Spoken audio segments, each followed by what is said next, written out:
Bismillahirrahmanirrahim. Assalamualaikum warahmatullahi wabarakatuh.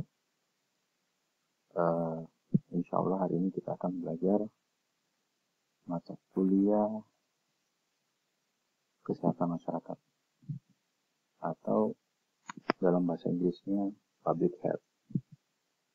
Tapi sebelumnya perkenalkan, saya Fahri Amal MKes.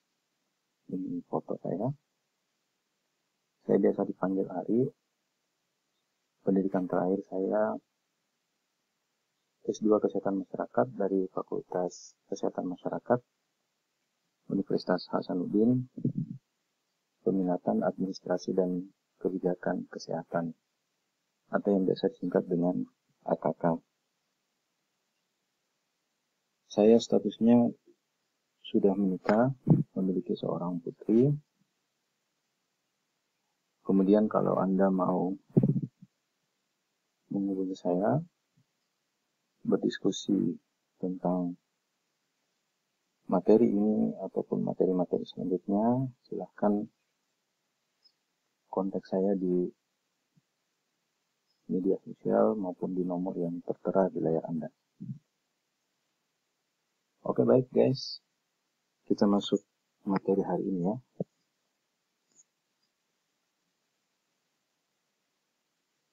Hari ini insya Allah hari ini saya akan menjelaskan kepada Anda, atau kita akan belajar tentang pengertian dan tujuan kesehatan masyarakat.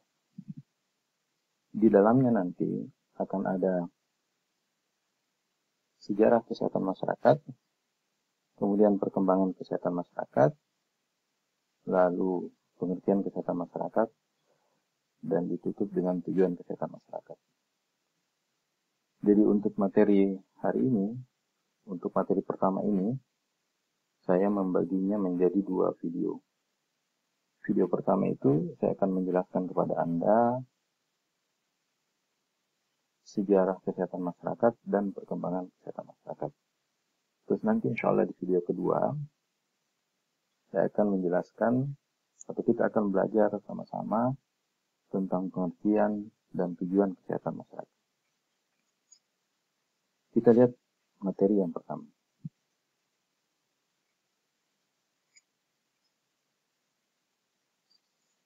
Sejarah kesehatan masyarakat itu tidak bisa dilepaskan dari 2 tokoh mitologi Yunani yang bernama Asklepios dan Hygieia. Berdasarkan mitologi tersebut, Asklepios itu adalah seorang dokter pertama yang pintar, yang gagah gitu. Meskipun tidak disebutkan sekolah atau pendidikan kedokteran apa yang telah ditempuhnya. Kemudian tokoh yang kedua adalah Hygieia. Hygieia ini adalah asistennya. Nah, masih berdasarkan mitologi tersebut, antara Asklepios dan Hygieia nanti itu kemudian ternyata menjalin hubungan suami istri. Ada perbedaan antara Asklepios dengan Hygieia ketika melakukan pendekatan atau penanganan masalah kesehatan. Perbedaannya itu, Asklepios itu melakukan pengobatan penyakit setelah penyakit itu terjadi. Sementara si Hygieia itu menganjurkan kepada pengikutnya atau followernya bahasa sekarang untuk hidup seimbang. Kemudian menghindari makanan atau minuman yang beracun. Kemudian makan makanan yang bergizi. Kemudian cukup istirahat. Dan melakukan olahraga. Nah, kemudian 2 pendekatan ini akhirnya memunculkan 2 aliran atau 2 pendapat. Jadi satu kelompok atau aliran pertama itu disebut dengan pendekatan kuratif. Kemudian nanti kelompok yang kedua disebut dengan pendekatan preventif. Apa bedanya? Yang pertama, di aliran kuratif, sasarannya adalah individu. Jadi sasarannya adalah individu. biasanya kelompok atau aliran pertama ini menunggu terjadinya penyakit atau setelah sakit. Dan kelompok ini umumnya terdiri dari dokter gigi, psikiater maupun praktisi lain yang melakukan pengobatan penyakit baik psikis, fisik, mental maupun sosial.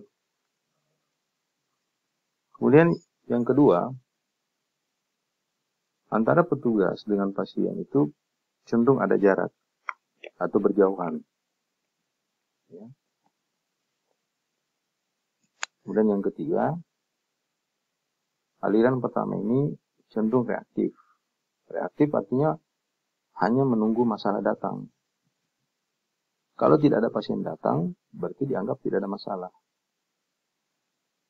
Maka kelompok yang profesi yang ada dalam aliran ini menganggap tugas mereka selesai ketika tidak ada pasien yang datang, atau tugas mereka ada ketika ada pasien yang datang. Kemudian, ciri yang selanjutnya dari aliran pertama ini, itu melihat atau menangani pasien itu semata-mata dari aspek biologis. Jadi melihat pasien itu secara parsial. Hanya dari aspek biologisnya. Sementara aliran kedua, perbedaannya dengan aliran pertama, cirinya itu sasarannya adalah masyarakat. Kemudian konsen atau memperhatikan masalah-masalah kesehatan yang ada pada masyarakat.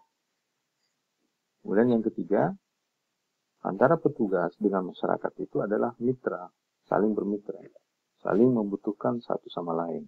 Tidak seperti tadi di pendekatan kuratif. Kemudian, ciri yang keempat, proaktif.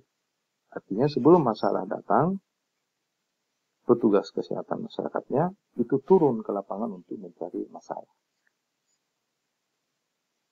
Dan terakhir, kalau tadi di kuratif itu melihat pasien secara parsial, maka di preventif ini melihat klien atau pasien itu secara utuh. Jadi tidak hanya melihat pasien itu dari aspek biologisnya, tapi juga dari aspek biopsikologis dan sosial serta aspek lainnya.